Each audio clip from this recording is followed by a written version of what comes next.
very sloppy game on our part. And first half wasn't. We had 3 turnovers first half. We had 15 in the second. Really poor job of getting into play offensively and defensively. I thought that the game became about, let me see how many points I can get by trying to steal everything. You know, everything was a steal instead of just playing sound, which they, in the first half, played very sound defense. So between their guys in the basket, help was good, screen and roll coverage was good, defensive rebounding was good. And second half, everything flipped. And it flipped because we couldn't get into a defense. Everything was stabbing, reaching. They were biased, kicking, open looks. And then when we did come into play, we walked it into play. And then we were kind of probing, trying to figure out how we could go do something individually. Ball quit moving. People started standing. Guys started playing in isolation. It was very, very ugly basketball, I thought, in the second half.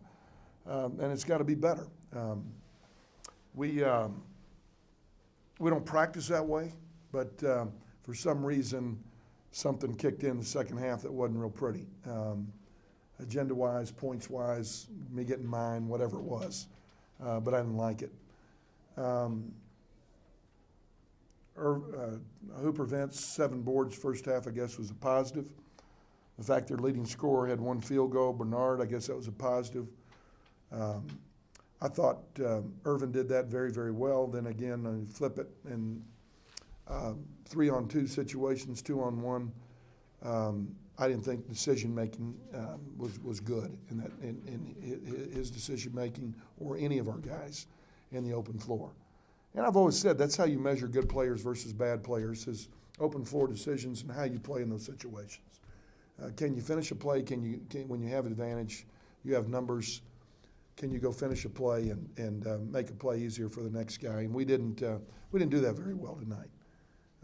Christian Romine's got some minutes. I thought it would be just the opposite. I thought his second half would be better than his first half. And his first half was really good, really encouraging. But we don't need him to come in and turn it over 4 times in a half. He's got to defend. He's got to rebound. He's got to set great screens. He's got to play in space when he catches it offensively. And I thought he was like most young players in the second half, just tried to do a little too much. But, you know, that's his first game. He didn't play in our exhibition games, and he will get better. He will get better. Like the fact that Paul Thomas got 7 boards, and I thought Terry Wynn was a left. Other than that, it wasn't beautiful. Any questions? Lee Moore, is it telling that he got 15 in the first half, but only 2 in the second half from the field? Yeah, well, you know, and I tell you what's telling about it. It's very difficult to score when you're throwing the ball out of bounds, and you're going down and playing on the other end. It's very, very difficult. I don't think how many shots did he take in the second half? I don't remember. Maybe a layup that he got in transition. Yeah. I think that was it.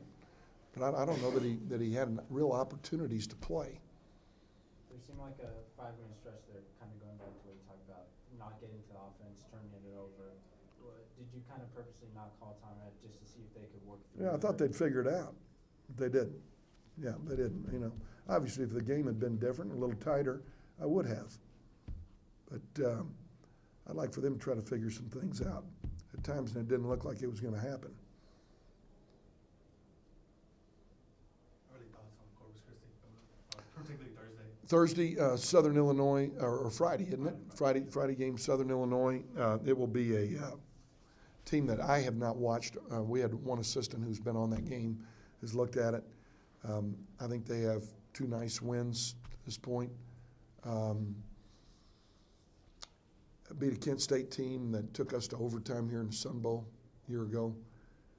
The Valley's always tough. They got good guard play, the 1, 2, and 3 spot, from what I understand.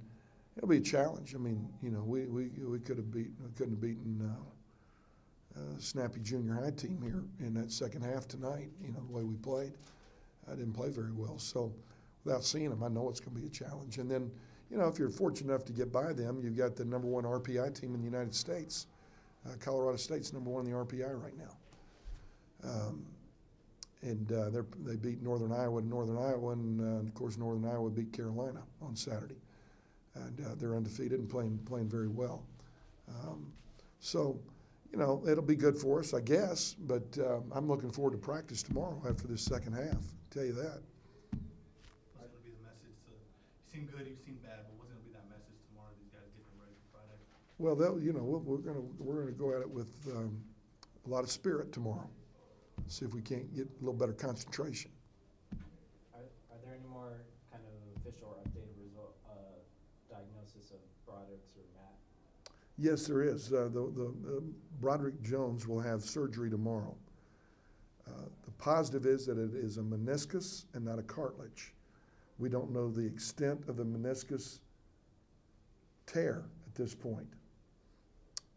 It can be as little as 3.5 to 4 weeks, or as much as 3 months, depending on what they find when they go in there.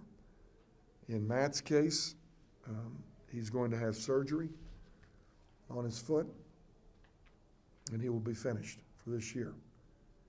It's an 8-month recovery on a very difficult surgery on the navicular bone in his foot. It's a bone on the top of the arch. A lot of big guys get it. Greg Oden, Joel Embiid, the 2 most recent, Uglauskas, Cleveland, Bill Walton, Sam Bowie. A lot of guys have had it, Yao Ming, and so, you know, we'll just hope for the best with him. The minimum, it's an 8-month recovery before he can do anything. Tevin Caldwell is going through concussion protocol right now, and that is basically day to day. He has to clear some different levels before he's allowed to come back and play with us, and we'll hope for the best there. We could have used his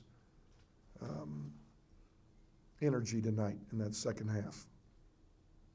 And he's a guy that's always trying to do what you're asking him to do, not getting outside of it. So we'll look forward to his return whenever that is. No updates on Josh McSwiggan. His appeal was filed today. We'll hope for the best on that. And he has an attorney who's helping him with this appeal. And like I said, we'll hope for the best. So any words about the game against Southern Illinois? Anything you guys been talking about working on strategy-wise? No, actually we haven't even looked at them. We try not. We don't look over any opponents. This game was very important for us tonight, and we was focused on FAMU, and we hadn't even looked at them yet. Talk a little bit about that second half run that Jordan wasn't able to go on, and what did Coach talk about after the game?